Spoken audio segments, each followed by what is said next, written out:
بسم اللہ الرحمن الرحیم۔ السلام علیکم معزز ناظرین۔ علامہ ابن جوزی رحمۃ اللہ علیہ فرماتے ہیں، ایک بچہ مدرسے میں اپنی تختی دھو رہا تھا۔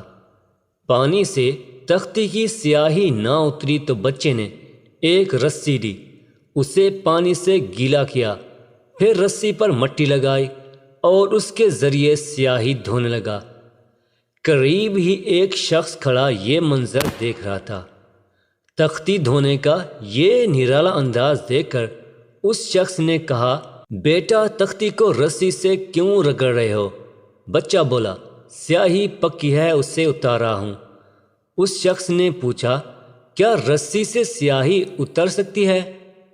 بچہ ذہین تھا، فوراً بولا، جی ہاں اتر جاتی ہے۔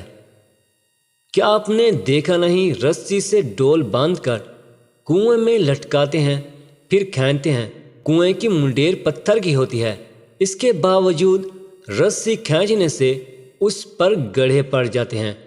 یعنی رسی پتھر میں گڑھا ڈال سکتی ہے تو تختی سے سیاہی کیوں نہیں ہٹا سکتی؟ آدمی بولا، بیٹا پتھر میں گڑھا تو ایک مدت گزر جانے سے پڑتا ہے۔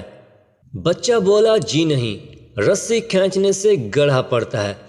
اگر رسی کھینچی نہ جائے، خواہ صدیاں گزر جائیں، کنویں کی منڈیر میں گڑھا نہیں پڑے گا۔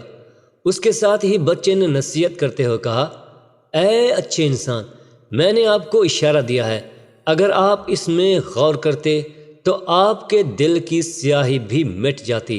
آدمی نے حیرت سے پوچھا، کیا میرے دل پر بھی سیاہی ہے؟ بچہ بولا، چچا جان، سیاہی کس رنگ کی ہوتی ہے؟ کہا، کالی۔ بچہ بولا، تو گناہوں سے بڑھ کر کالی کون سی شے ہے؟ یہ سنتے ہی آدمی نے چیخ ماری اور ندامت سے رونے لگا۔ بچہ بولا، چچا جان، اب آپ کو دل صاف کرنے کی دوا مل گئی ہے۔ آدمی نے پھر حیران سے پوچھا، وہ دوا کون سی ہے؟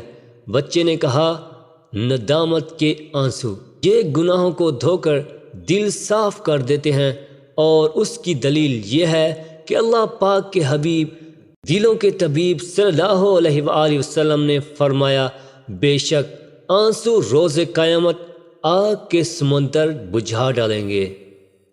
دل ہائے گناہوں سے بیزار نہیں ہوتا، مغلوب شاہ نفس بدکار نہیں ہوتا، گو لاکھ کروں کوشش اصلاح نہیں ہوتی، پاکیزہ گناہوں سے کردار نہیں ہوتا۔